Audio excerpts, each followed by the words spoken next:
pena por dejarnos estar aquí, exponer estos argumentos. Todo un orgullo compartir el micrófono con la compañera Silvia, a quien también reconozco la trayectoria de lucha que han tenido, la defensa de la industria energética nacionalizada y por supuesto de nuestros recursos. Bueno, también comentar que soy miembro del Grupo de Acción Revolucionaria y que yo soy parte de los que, de un equipo de trabajo de este sistema, que han apoyado a los compañeros de la UNTIC en la presentación de los argumentos para la formulación de la demanda. Como bien decía en este momento, la demanda es una demanda de nulidad absoluta de los contratos por inconstitucionales. Vamos a contextualizarnos un poquito.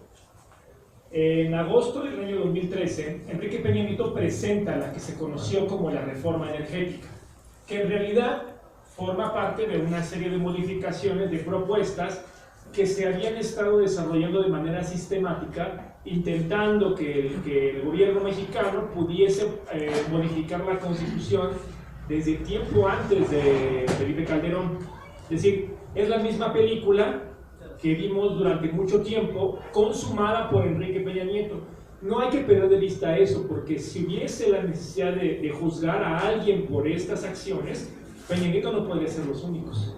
Es todo una larga trayectoria de gente que ha estado trabajando en contra de los intereses de la nación.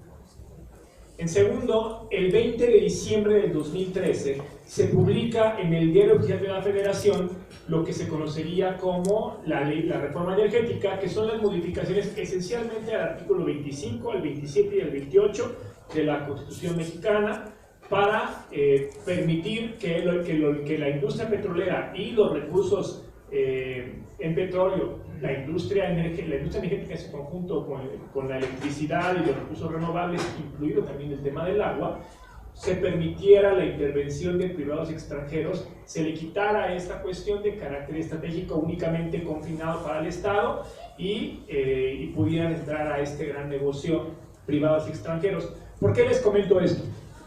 Porque la demanda que se colocó el día 17 de marzo, lo primero que está cuestionando es que los contratos firmados entre el Estado con representación de la Comisión Nacional de Hidrocarburos y las empresas transnacionales violan la propia Constitución que ellos modificaron el 20 de diciembre de 2013. O sea, la voracidad de las empresas transnacionales y la necesidad de este gobierno acólito del imperialismo estadounidense por modificar y entregar a lo más rápido que se pueda esta industria y los recursos, hacen que los propios contratos que ellos están firmando estén violando la Constitución que ellos aprobaron. Nosotros estamos demandando, encabezados por la UNTIC, no porque consideremos que esa legislación que ellos aprobaron sea lo mejor, sino estamos evidenciando que están contradiciendo su propia legislación, que ya no tienen la coyuntura para poder modificar nuevamente, y ante eso encontramos una oportunidad pequeña, mínima, pero importante para poder revertir estas modificaciones constitucionales. En segundo lugar, decir, ¿quién elaboró la reforma energética? A esas alturas es incuestionable que la reforma energética fue elaborada por el gobierno de los Estados Unidos de América. Y eso tenemos nosotros que tenerlo muy claro, porque también tenemos que reconocer contra quién nos estamos enfrentando. Peña Nieto, los partidos estos del Pacto por México y todos esos pequeños agentes del imperialismo que andan por ahí, Pardinas, Miriam Bronce, todos ellos son realmente operadores. Son operadores de esta reforma, pero no son los ideólogos. Por eso decía que es un episodio más de la misma película, porque Estados Unidos fue quien presionó particularmente con mayor fuerza desde el año 2008, cuando Carlos Pascual era embajador de Estados Unidos en México, para que se aprobara la reforma energética en el marco de la reforma que presentó Felipe Calderón, que se concentró esencialmente en el petróleo. Pero bueno, en el año 2015, el portal super especializado de smogblog.com dio a conocer los cables desclasificados del Departamento de Estado de los Estados Unidos, donde involucraban a Hillary Clinton en la orden directa de la ópera que le daba a su vez la responsabilidad a Mills Brown, a Carlos Pascual y a otro personaje que ahorita se me olvidó el nombre, pero no me acuerdo, de operar y presionar por la reforma energética. De hecho, Carlos Pascual tiene que dejar de ser el embajador porque en los mismos cables se revela la opinión que ellos tenían sobre el ejército mexicano frente a la guerra contra el narco. Ahora que todo el mundo se está desgarrando las vestiduras por el tema del narco, que si viola los derechos humanos y que no, el gobierno de los Estados Unidos ya lo había dicho, que eran incompetentes, que eran indisciplinados, que tenían miedo de enfrentarse, pero ahí Osorio Chong no dice que por qué los gringos no le bajan 2 rayitas, ¿no? Evidentemente es un uso político que se le da al tema del ejército, pero también un tema muy peligroso, por cierto, porque están intentando crispar una de las instituciones que por supuesto tiene deudas sociales, pero que puede llevar a cambiar diametralmente las condiciones en función de que no pueda convenir un determinado momento político histórico en la vida de nuestro país. Hay que estar observando cuidadosamente lo que pase con el ejército. Entonces, bueno, ¿por qué les comento esto? Porque ahora que vino todo lo de Trump,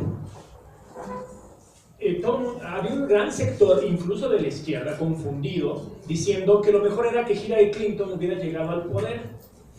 Bueno, pues Hillary Clinton es la autora de esta reforma y de otras más el gobierno de los Estados Unidos. Y en términos de la representación política entre el gobierno, entre el Partido Republicano y el Demócrata, no hay mucha diferencia. Estamos hablando de un imperio que está defendiendo los intereses de sus principales corporaciones, de los principales megacapitalistas que están saqueando los recursos de petróleo, de las aguas, etcétera, que están llevando todo. Estados Unidos, antes de consumir sus reservas, está consumiendo las reservas del mundo, ¿no? Y eso también lo tenemos que tener claro. Estos contratos y este problema que hay en México se debe esencialmente a la gran dependencia energética que tiene Estados Unidos del extranjero. Pero tampoco lo perdamos de vista. Estados Unidos no es un país sustentable en términos energéticos. Y no lo puede ser si produce, no sé, por decir, 20 millones de barriles y está consumiendo 40.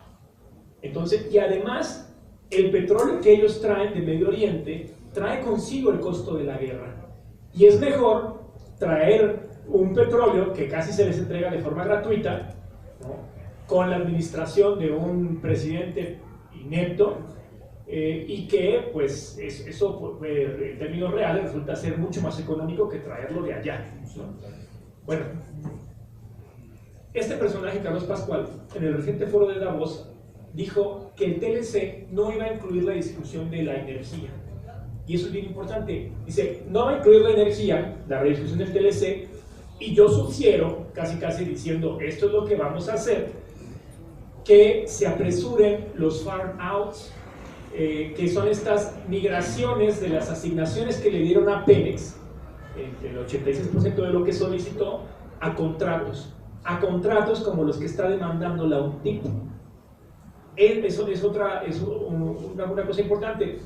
¿Quién es este Carlos Pascual? Después de dejar el gobierno de los Estados Unidos, se convirtió en uno de los principales dirigentes de una firma súper especializada que se llama IHS, la misma que le entregó un premio el año pasado a Enrique Peña Nieto como empleado del año por haber privatizado los recursos de México.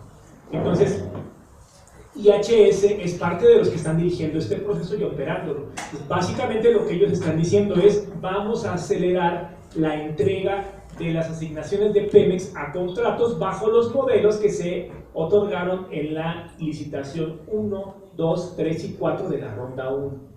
Pues ya con este contexto podemos pasar en materia. Se han demandado los contratos porque hay 5 inconstitucionalidades detectadas en los contratos. La primera de ellas, los contratos son concesiones. La naturaleza del contrato mismo es una concesión, es entregarle a un particular la responsabilidad de extraer los hidrocarburos, comercializarlos y entregarle una parte de la comercialización al Estado mexicano. Eso por la vía del derecho y por la vía del hecho son concesiones. En la Constitución, el artículo 27 constitucional aún prohíbe las concesiones, que es una de esas cosas extrañas que no se entiende por qué esta gente que tenía toda la correlación para cambiar la Constitución no lo modificaron. Creo que lo que no quisieron era asumir todo el costo de lo que esto planteaba, pero al final las concesiones siguen siendo prohibidas en materia de hidrocarburos. Bueno, son concesiones. Y un ejemplo más claro es que los contratos de licencia de la L3, la licitación 3 y la L4 son abiertamente concesiones, les llaman licencias, pero si buscamos en la jerga petrolera y en la jerga de los contratos, toda la jerga jurídica, una licencia equivale exactamente a una concesión, abiertamente violatoria. Ese es el primer elemento de inconstitucionalidad, no lo voy a discutir mucho, pero después lo vamos a volver a retomar. Inconstitucionalidad número 2, esa palabra me cuesta trabajo pronunciarla, pero es por un tema nasal, yo creo. Número 2, los contratos le entregan la propiedad de los yacimientos a las empresas privadas extranjeras. En el artículo 27 que la Constitución establece, la propiedad de los hidrocarburos sigue siendo de la nación en el subsuelo. ¿No? Esto también es importante porque es una ridiculez. En el subsuelo a nadie le sirve. Nos sirven cuando salen y se transforman se refina, se convierte en gasolinas, en tela, en lo que sea. Pero bueno, le confiere la propiedad de los hidrocarburos a la nación en el subsuelo. En las cláusulas de los contratos, el objeto del contrato dice que la propiedad de los hidrocarburos seguirá siendo de la nación, pero en las siguientes dos cláusulas, el contrato dice, sin embargo, el contratista va a poder registrar el yacimiento como su propiedad para solicitar préstamos a los bancos internacionales. Es decir, lo puede colocar como